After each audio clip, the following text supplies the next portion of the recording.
kahananing wengi iki ana ing bumi kendongan. Duh Gusti kang murba ing dumadi,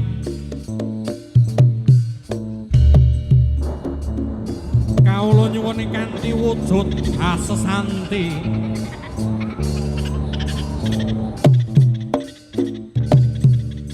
mugia tenebena saking sambi kala.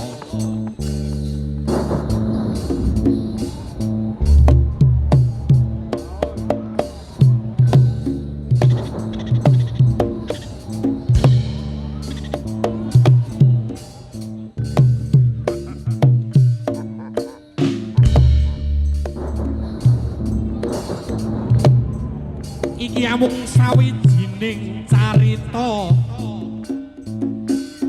ana ing tlatah Wanasaba rikala semana.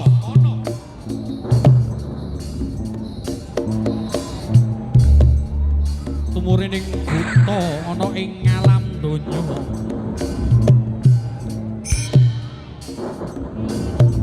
Amarga ya murka saka solah bawane manungsa sing rusak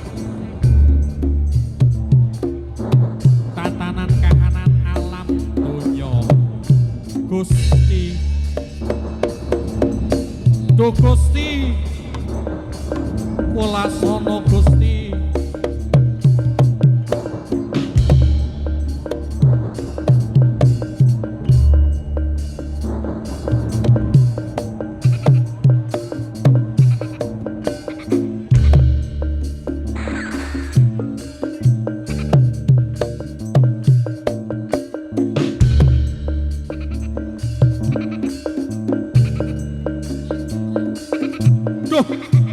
Samsaya peteng Gusti, ana apa iki? Nuwun Gusti, Gusti.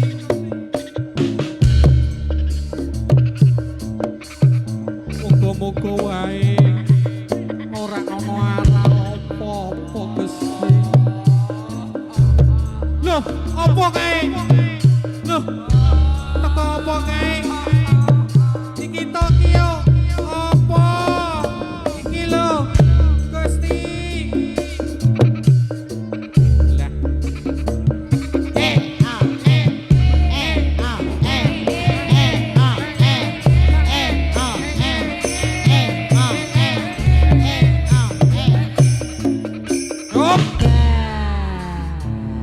Ngaturaken wilujeng dalu. Assalamualaikum warahmatullahi wabarakatuh. Waalaikumsalam warahmatullahi wabarakatuh. Dulune saking KMT ngaturaken wilujeng dalu derek atur panglipur dumateng warga masyarakat dusun Gendongan. Tengok kiwa sing iya, tengok tengen iya. Lah joget yo.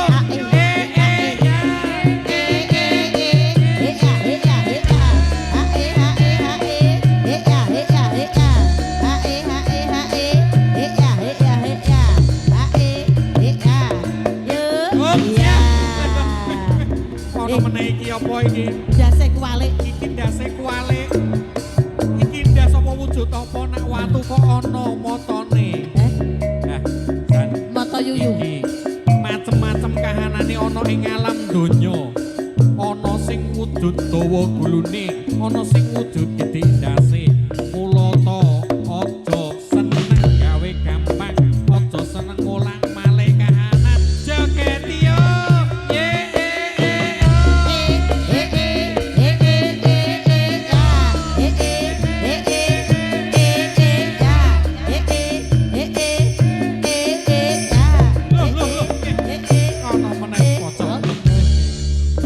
Adek ngarepe dawa banget. Ngerti ana potong ngono.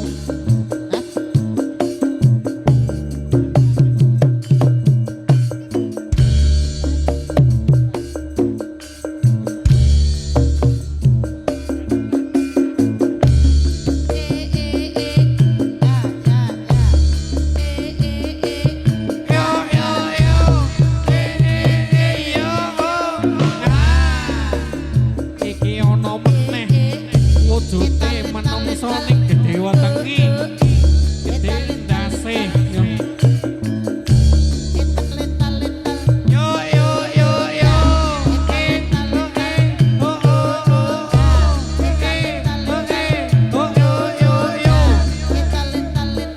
macam-macam kahanan ana ing alam donya ana menungso mlaku tanpa sirah ora ana gundule lho endi dasku sirahku ning endi mah dasku nang mau keri nang ndi kodol kucing dase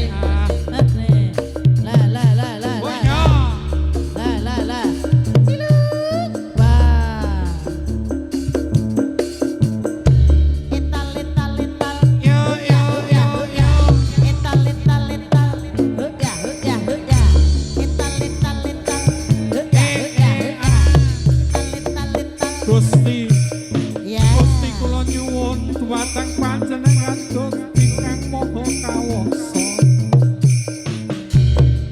kabeh godha rencana jim setan prewangan sumingkira saka kene sumingkira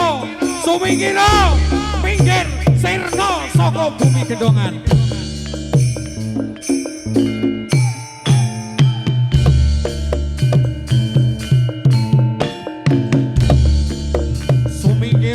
minggir kabeh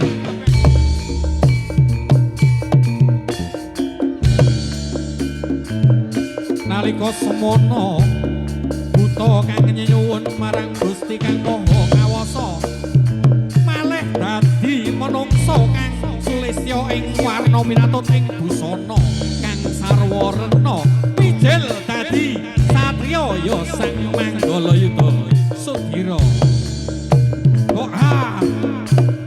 ya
Ya demikian tadi penampilan Dola Dulu dari Krido Muda Tamtomo Putri Kembang Kuning. Ini tentunya mewujudkan bahwa